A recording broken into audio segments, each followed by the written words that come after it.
Si vous regardez cette vidéo, c'est parce qu'il y a quelque chose dans votre vie qui semble impossible à gagner.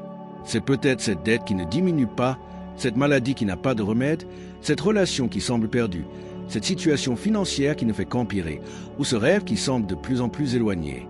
Mais j'ai des nouvelles qui vous changeront. Tout aujourd'hui, il y a un homme dans la Bible qui a fait face à des murs insurmontables et les a complètement frappés. Votre nom est Joshua, et il vous apprendra exactement les 7 choses que vous devez faire pour réaliser l'impossible dans votre vie. Joshua n'était pas un super-héros. C'était un homme ordinaire comme vous qui faisait face à des défis gigantesques.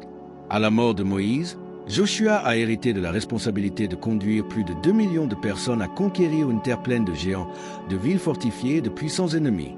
Cela semblait impossible. Les murs de Jéricho étaient si hauts et épais que les voitures pouvaient marcher dessus. Les habitants de la terre promise ont été décrits comme des géants qui faisaient ressembler les Israélites à des sauterelles. Mais Joshua avait quelque chose que la plupart des gens n'ont pas. Il connaissait les stratégies spirituelles qui émouvaient le ciel et la terre.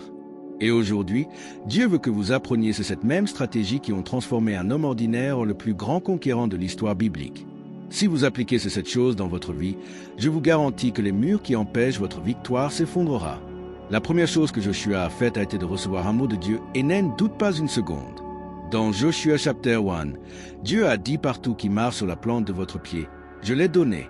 Joshua ne s'est pas demandé comment cela serait possible. Il n'a pas énuméré les obstacles. Il croyait simplement. La première stratégie pour gagner l'impossible est de recevoir la parole de Dieu sur votre situation et de ne pas permettre aux circonstances de parler plus fort que ce mot. Si Dieu a dit que vous prospérez, peu importe le nombre de comptes surmontés.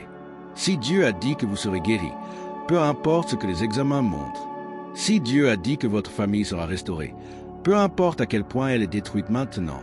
La parole de Dieu sur votre vie est plus grande que toute circonstance. Joshua le savait. Ainsi, quand Dieu a parlé, il n'en doute pas un instant. La deuxième chose que Joshua a faite a été de méditer sur la parole de Dieu jour et nuit. Dieu lui a dit « Ne vous éloignez pas de votre bouche le livre de cette loi avant. Méditez sur lui jour et nuit. » Qu'il peut faire attention à faire en fonction de tout ce qui est écrit en lui, car alors tu feras ma façon prospère. Puis tu me dirigeras prudemment. Joshua a non seulement lu la Bible, il a médité constamment sur elle. La méditation n'est pas seulement la lecture.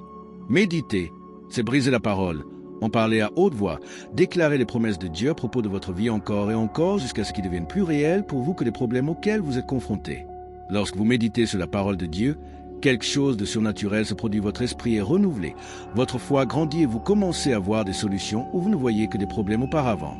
Si vous voulez réaliser l'impossible, commencez à méditer sur les promesses de Dieu pour votre domaine de nécessité. Si c'est la prospérité dont vous avez besoin, méditez sur le Deutéronomie 28, vers toutes ces bénédictions viendront sur vous et vous atteindront lorsque vous entendrez la voix du Seigneur, votre Dieu. Si vous guérissez que vous cherchez, méditez sur Isaïe 53, vers 5 par vos pas, nous avons été guéris. Dites ceci à haute voix jusqu'à ce qu'il devienne plus réel que la douleur que vous ressentez. La troisième chose que Joshua a fait est d'être forte et courageuse même lorsque tout semblait impossible. 3 fois dans le premier chapitre, Dieu a dit à Joshua, « S'efforcez et ayez un bon courage ». Dieu n'a pas dit cela parce que Joshua était naturellement courageux. Il a dit cela parce que Joshua avait besoin du courage pour faire ce qui semblait impossible. Le courage n'est pas l'absence de peur. Le courage fait ce qui doit être fait même s'il a peur. Beaucoup de gens abandonnent leurs rêves parce qu'ils ont peur de l'échec. Ils ont peur d'essayer de ne pas pouvoir. Ils ont peur de ce que les autres penseront si cela ne fonctionne pas. Mais Joshua nous enseigne que le courage est un choix. Vous pouvez choisir d'être fort même lorsque vous vous sentez faible. Vous pouvez choisir d'avoir de bonne humeur même lorsque les circonstances sont décourageantes. La quatrième chose que Joshua a faite était de s'entourer de gens qui avaient la même foi et la même vision. Il n'a pas essayé de conquérir la terre promise seul. Il a réuni des dirigeants, des guerriers et des gens qui croyaient aux mêmes rêves. Joshua savait que vous ressemblez aux gens avec qui vous vivez. Si vous voulez conquérir l'impossible, vous devez vous éloigner des gens négatifs, pessimistes et incroyables, et vous rapprocher des gens avec la foi, la vision, l'espoir. Souvent, le plus grand obstacle à votre victoire n'est pas la situation extérieure, mais les gens qui vous entourent qui disent qu'il est impossible, que cela ne fonctionne pas, que vous rêvez trop fort. Joshua s'est entouré de gens qui ont dit conquérir cette terre, et cela a fait toute la différence. La cinquième chose que Joshua a faite a été complètement obéi au commandement de Dieu. Ce n'était pas une obéissance partielle, c'était une obéissance totale. Dieu a dit: efforcez-vous et ayez de la bonne humeur de faire attention à faire selon toute la loi que mon serviteur Moïse vous a ordonnée. Il n'écarte pas, ni à droite ni à gauche, afin que cela vous conduise partout où vous allez. Beaucoup de gens veulent des bénédictions de Dieu, mais ils ne veulent pas obéir aux principes de Dieu. Ils veulent la prospérité, mais ils ne veulent pas décimer. Ils veulent guérir, mais ils ne veulent pas pardonner. Ils veulent une restauration dans le mariage, mais ils ne veulent pas changer leur comportement. Joshua a compris que l'obéissance est le chemin de la bénédiction. Lorsque vous obéissez complètement à Dieu, vous libérez la puissance surnaturelle de Dieu dans votre vie. La 6e chose que Joshua a faite a été d'agir même lorsque la stratégie de Dieu semblait illogique. Quand il est arrivé à Jéricho, Dieu lui a dit de marcher autour de la ville pendant 7 jours et de crier. Cela n'avait aucun sens militairement. Tout général dirait que cette stratégie était ridicule. Mais Joshua a fait exactement comme Dieu a envoyé, et les murs sont tombés. Parfois, Dieu vous demandera de faire des choses qui n'ont aucun sens dans la logique humaine. Il peut vous demander de semer lorsque vous devez récolter. Vous pouvez vous demander de donner lorsque vous devez recevoir. Vous pouvez vous demander de pardonner lorsque vous voulez vous venger. Mais lorsque vous obéissez aux stratégies de Dieu, même si elles semblent illogiques, des miracles se produisent. La 7e et dernière chose que Joshua a faite a été de persévérer jusqu'à la pleine victoire. Il ne s'est pas arrêté dans la première réalisation. Il ne se contentait pas de victoire partielle. Joshua a conquis toute la terre promise. Il s'est battu jusqu'à ce qu'il n'y ait pas d'ennemis. Il a persévéré jusqu'à ce que toute la promesse de Dieu soit tenue dans sa vie. Beaucoup de gens abandonnent quand ils sont à un pas de la victoire. Ils cessent de prier lorsque le miracle est sur le point de se produire. Ils cessent de croire quand la percée arrive. Joshua nous enseigne que la persévérance est la différence entre ceux qui conquérirent et qui abandonnent. Vous devez persévérer jusqu'à ce que vous voyez toute la promesse de Dieu accomplie dans votre vie. Maintenant, je vais vous poser une question qui peut changer votre vie. Quel mur empêche votre victoire? Quelle est la situation impossible que vous devez réaliser? Quoi qu'il en soit, les 7 mêmes stratégies qui ont fonctionné pour Joshua fonctionneront pour vous. Si vous êtes confronté à des difficultés financières qui semblent insurmontables, appliquez ces 7 stratégies. Recevez la parole de Dieu sur la prospérité. Méditez sur les promesses de provision jour et nuit. Soyez forts et courageux à entreprendre pour rechercher de nouvelles opportunités. Entourez-vous de gens prospères et prospères. Obéissez aux principes bibliques de la générosité et de la dîme. Agir même lorsque les stratégies de Dieu semblent illogiques. Et persévérez jusqu'à ce que vous voyez l'abondance complète de votre vie. Si vous combattez une maladie qui semble incurable, ces mêmes stratégies s'appliquent. Recevez la parole de Dieu sur la guérison. Méditez sur les versets de santé et guéris constamment. Avoir le courage de croire l'impossible. Entourez-vous de gens de foi qui prieront et croiront avec vous. Obéissez à tous les principes de Dieu pour votre vie. Agir dans la foi même lorsque les symptômes persistent. Et persévérez jusqu'à ce que vous voyez la guérison manifestée complète. Si votre mariage est détruit et ne semble avoir aucune réparation, utilisez ces stratégies spirituelles. Recevez la parole de Dieu sur la restauration. Méditez sur les promesses de Dieu à la famille. Ayez le courage de faire votre part même lorsque l'autre ne collabore pas. Entourez-vous de couples qui ont des mariages solides. Obéissez aux principes bibliques des relations. Agissez dans l'amour même quand c'est difficile. Et persévérez jusqu'à ce que vous voyez la restauration complète. La vérité est que peu importe ce que votre mur de Jéricho, Dieu a déjà la stratégie pour le faire tomber. Mais vous devez faire votre part. Vous devez appliquer ces 7 choses que Joshua a faites. Vous ne pouvez pas en faire 1 ou 2. Vous devez faire les 7. C'est un package complet. Joshua nous prouve que les hommes et les femmes ordinaires peuvent réaliser l'impossible lorsqu'ils appliquent les bonnes stratégies. Il n'avait pas de superpuissance. Il avait ce que vous avez, l'accès au même Dieu, les mêmes promesses, le même pouvoir surnaturel. La différence est qu'il a complètement appliqué ces 7 stratégies. Peut-être que vous avez essayé de gagner vos rêves en premier et je ne pourrai pas. Vous avez peut-être prié, rapidement, cru, mais vous n'avez pas encore vu la victoire. Je veux vous dire que vous n'avez peut-être pas appliqué les 7 stratégies.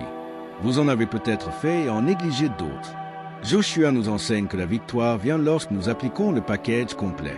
Il ne sert à rien de recevoir la parole de Dieu, mais de ne pas méditer dessus. Il ne sert à rien de méditer sur le mot, mais de ne pas avoir le courage d'agir. Il ne sert à rien d'avoir du courage, mais de vous entourer de personnes négatives. Il ne sert à rien de vous entourer de bonnes personnes, mais de ne pas obéir à Dieu. Il ne sert à rien d'obéir, mais de ne pas agir dans la foi. Il ne sert à rien d'agir dans la foi, mais d'abandonner la première difficulté. Vous devez faire les 7 choses. Si vous faites ces 7 choses que Joshua a faites, Je prophétise sur votre vie que les murs qui empêchent votre victoire s'effondrent. Cette situation financière impossible changera. Cette maladie incurable sera guérie. Cette relation détruite sera restaurée. Ce rêve qui semble mort augmentera. Parce que le même Dieu qui a donné à Joshua victory veut vous donner la victoire. Mais vous devez commencer aujourd'hui. Vous ne pouvez pas le laisser demain. Ne peut pas s'attendre à ce que les circonstances s'améliorent. Joshua a commencé à conquérir au milieu des difficultés.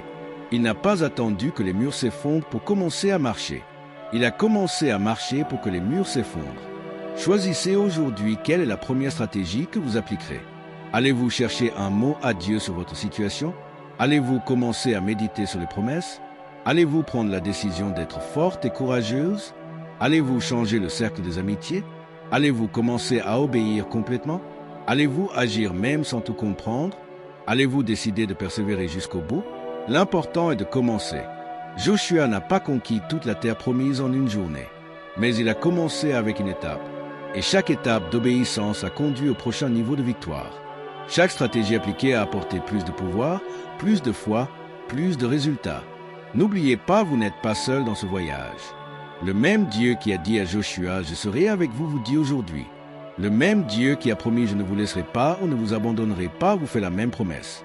Le même Dieu qui a donné à Joshua Total Victory veut vous donner une victoire complète. Vos murs peuvent sembler élevés, épais et insurmontables. Vos ennemis peuvent sembler géants. Vos défis peuvent sembler plus importants que votre force.